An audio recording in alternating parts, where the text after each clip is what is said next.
So these were the different types of threats that are out there in the industry, out there in the internet, that are infrastructures or we face as network administrators or security administrators. Now let's take a look at the different security technologies which are developed to counter these threats or counter these attacks that we have just seen. In fact, some of these technologies you have already covered in one of the previous lectures, in which we discussed the different security products that Huawei has and what areas they cover. But we'll repeat some of those, but we'll cover a few new concepts as well. So let's take a look at these technologies one by one.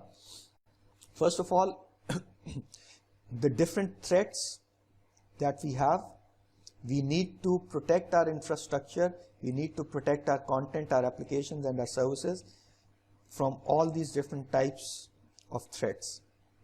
It could be a DOS or DDoS threat, it could be a Trojan, this could be a virus or a phishing attack. Once again, I hope you understand what a phishing attack is, phishing or reconnaissance attack. But once again, I would recommend that go out and do some research and learn about or read about what a phishing attack is and what does phishing do. But these are the different attacks that we need to protect ourselves against. And what are the tools that are available to us against these attacks? This is kind of dashboard of different tools that are being used in the industry for protection against all these different types of attacks.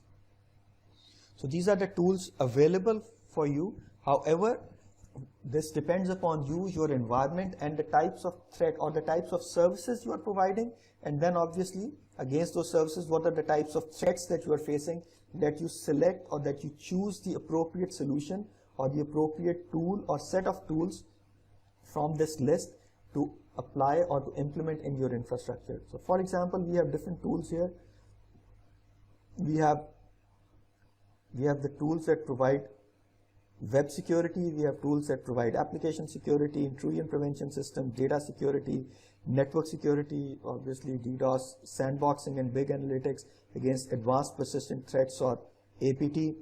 If you remember the name, probably it's called FireHunter. Huawei's product is called FireHunter. Antivirus, once again, is a very important component. Email security, global context awareness, this also we discussed in a previous module. So these are the different tools which are available to you using Huawei's product line, which you can use against the threats that we discussed in the past few minutes or the past few slides. Now let's take a look at these tools one by one. So first of all, we'll take a look at what we can do with web security. So web security means essentially two things. Web security means two things. One is primarily the URL filtering. What you mean by URL filtering is that whenever your users are trying to access any content on the internet, when they are accessing content over the web outside of your infrastructure, outside of your enterprise network, they are going on the web, you have to make sure that your users can only access certain types of sites, websites, and cannot access certain other types of websites. This could be for different reasons as a company policy or as a security policy. Remember, we talked about the management part in the security, the human part, the management part, and the technical part. So this is part of your security policy, that you decide what kinds of sites are accessible or should be accessible by the users and what sites should not be accessible by the users, or what sites should be accessible by certain types or groups of users and what sites should not be accessible by certain group of users. So you can group or you can categorize your users into different groups, and different types of sites should be accessible by certain groups and should not be accessible by certain groups. This implementation or this feature is implemented using URL filtering, and this is part of the web security framework or web security solution. So this could be, for example, as a policy, you do not allow users to access social media sites because you feel that users or your employees are wasting time on social media instead of doing any productive work for the organization. You could filter their access to social media sites. Obviously, you would not like them to access pornographic sites. You would not like them to access any violence-related sites. So you can actually put a check on what sites or what URLs your group users or your group of users can access and what URLs your users cannot access. So this is about the traffic or the web access from within your network to outside of the network or outside onto the web. Similarly, if you have web servers or if you have services running within your organization and external users are coming in to access those services, or users from within your organization are going to access those services within your own infrastructure or within your own data center, for example, you need to protect those services or those applications or those servers as well. So web security also means that you need to protect and save your own web services or your own web servers from such attacks. Overflow attacks, buffer overflow attacks, or buffer overruns. Once again, note down these terminologies. These overflow, or we can also call them buffer overflow or buffer overruns. These attacks are typically targeted at web servers and they can cause tremendous damage or considerable damage to your web servers. So we have to make sure that we protect our servers from these types of attacks. So web security is an important aspect of your overall security strategy so that you can control the traffic going to the web from within your network or traffic coming to your web servers either from within your organization or from outside users. So web security is an important component of your overall IT security strategy. The next security that we need to implement is the application security, because different applications run or are based on different protocols and they work with different types of content. We need to make sure that our applications are adequately protected or are protected from any attacks. Now, traditional firewalls were also protecting your applications, but they were protecting the applications based on port numbers. And as you know that one port number can be used by different applications, and those applications could be completely different as far as the type of content they are generating or the type of services they are providing. So for example, any web-based gaming application or web-based video application, they would both be using port 80 or port, generally they use port 8080. They would be using the same ports, but they are generating completely different types of traffic. So if you are using a traditional firewall, this means that both the types of applications are considered to be the same application. However, in actuality or in reality, these are two different applications providing two different types of services, and you need to protect them differently because different types of attacks could be targeted at them, and you need to understand the difference between the services they are providing and therefore use an appropriate strategy to protect those services from any potential threats or attacks. So next generation firewalls are the solution. For example, USG 6000, since it's a next generation firewall, it can exactly identify the application, not based on the port number alone, but based on the actual traffic that is being generated by that application, because these are called application signatures. So USG 6000 or Huawei engine, it can identify more than 6,000 different applications.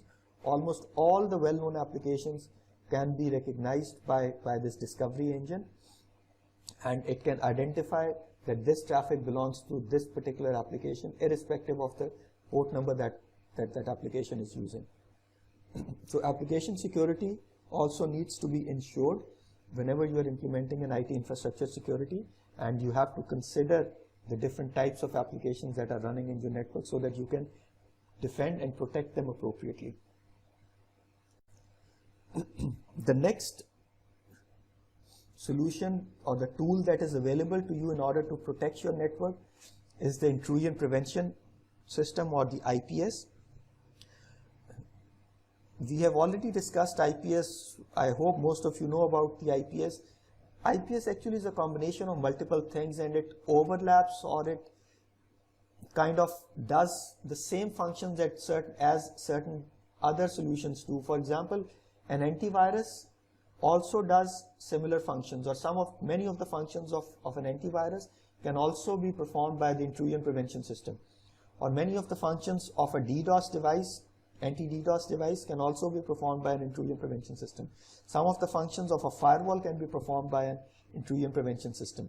So intrusion prevention system is a very versatile product, or is a very versatile solution which can perform a lot of functions and can save your infrastructure from a lot of different kinds of attacks and threats. So it can perform a real-time attack blocking if an attack is happening and you have a firewall with IPS capability, and that is deployed inline. Once again, what is inline? That's a topic for a separate discussion, but note it down for your homework if you want to know what is the exact meaning of inline. But I assume that most of you know about inline deployment. So if a firewall is deployed inline and it has got an intrusion prevention capability, it can block the attacks in real time. It provides you in-depth protection. It can do a DPI or deep packet inspection, and it can exactly know what type of traffic is going, for which application this traffic is going, and what kind of attack could be generated for this type of application or by this type of traffic. So it knows a lot about different types of application, and this is done by using its signature database or application signature database, and you need to continuously upgrade the signature database in order to precisely and effectively protect your infrastructure. This also provides an all-round protection. As I said, it's a very versatile product. It performs a lot of functions from other devices as well, or other technologies as well. So it can provide you an all-round protection. It can protect you from internal as well as external protection. So for example, an anti-DDoS device, it primarily protects you from external threats or external attacks that are coming from outside of your infrastructure. But IPS, it can protect you either from external threats or attacks or from internal threats or attacks as well. So it's a much more versatile product than most of the other security products that you're looking at.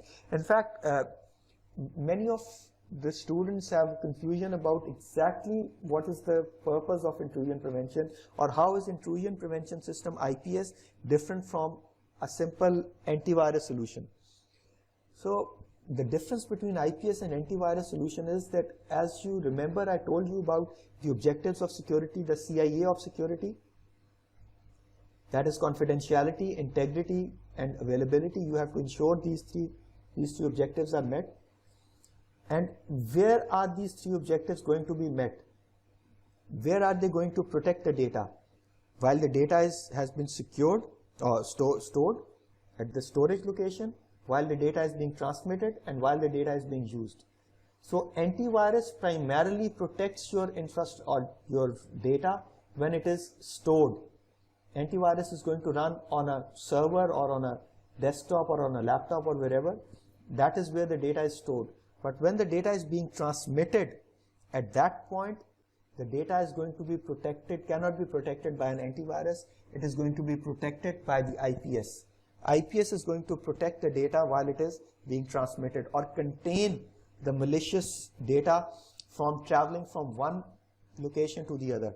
So if the antivirus has not been able to do its job, for example, the IPS could protect the system, other systems, from receiving that malicious content.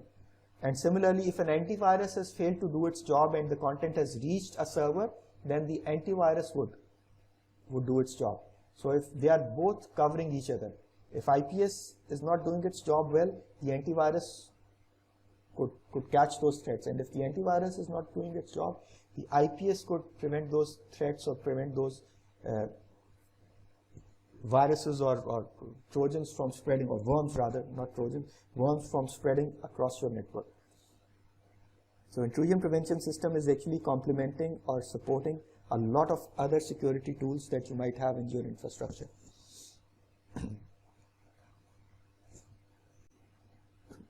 There is a question from Mirko.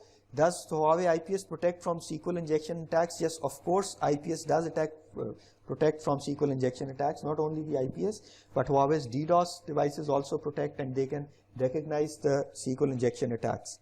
Yes, SQL injection attacks are one of the very common application layer or service attacks, and Huawei's overall content security engine, whether it's the USG or IPS, whatever, it very effectively protects against the SQL injection attacks. SQL injection attacks are, just in simple words for everyone else, SQL injection attacks are the attacks where you actually put fake entries, or where you populate your SQL database with fake entries, where you corrupt your SQL and database, or you inject fake entries into your SQL database. Okay, the next important aspect of security that we need to cover, or rather the next tool that we have for protecting one of our very important IT assets, that is the email security. As you know that the threats that are coming into our infrastructure are coming through two major sources. One is the email security and the other one is the web security, or one is the email and the other one is the web, so we need to secure both of them. So email security becomes a very important aspect of any security policy or any security infrastructure, or any implementation of security in your infrastructure.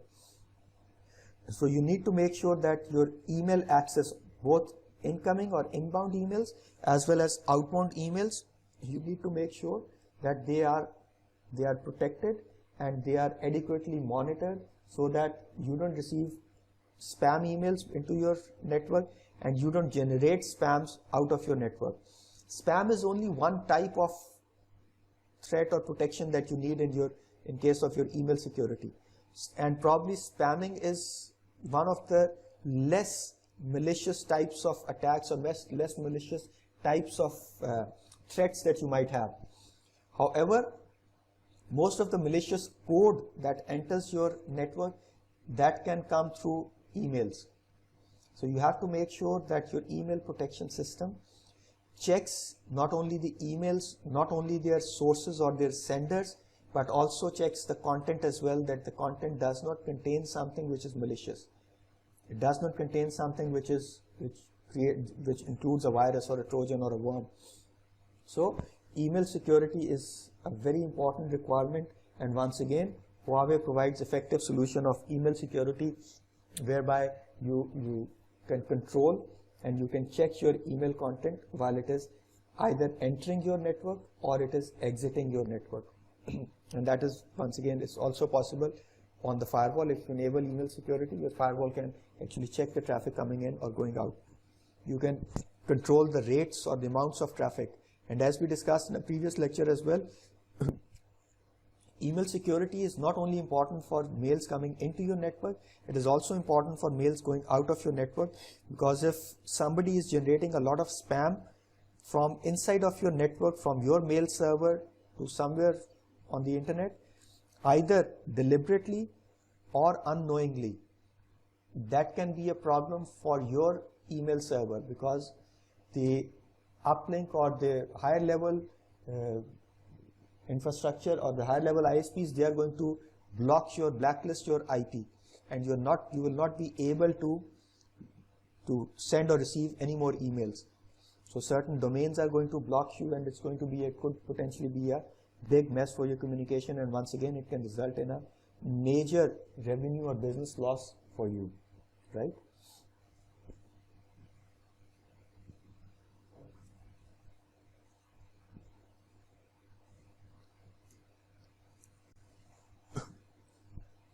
Okay, then comes data security. Data security is when you are exchanging files, or essentially we can say that if there is any malicious content that is associated with a file, so that is covered by data security, which means that we are going to look at all the files that are crossing our infrastructure, crossing our network, and we are going to check that whether the contents of the file contain anything that is malicious. We need to check the contents of the file and ensure that those contents do not contain anything dangerous. So that is the part of data security. Once again, this is done by doing DPI or deep packet inspection of the files that are traversing our network. So like email security, which checks the emails, specifically the emails going through the network, data security or data content security specifically checks the files that are going across your network. And though these files could actually be attached to the email as well, they could be exchanged through IM, they could be exchanged through peer-to-peer networking or peer-to-peer applications. So whatever the application is, whenever those applications are exchanging files, that is the job of your data security engine to make sure that those files can be checked, those files can be cleaned, and those files can be blocked if they contain malicious content. And because of the flexibility or because of the versatility of this data security solution, even if you change the extension of the file contains something different, it's a different type of file, executable file, but its extension is something which appears to be harmless, it can still detect and verify that the file contains some information which is not agreeing with the extension that it has. You can give any extension to the file, but the data security engine is not going to trust that, and it is going to check whether the file contains the information that is claiming to contain, or it contains some dangerous information.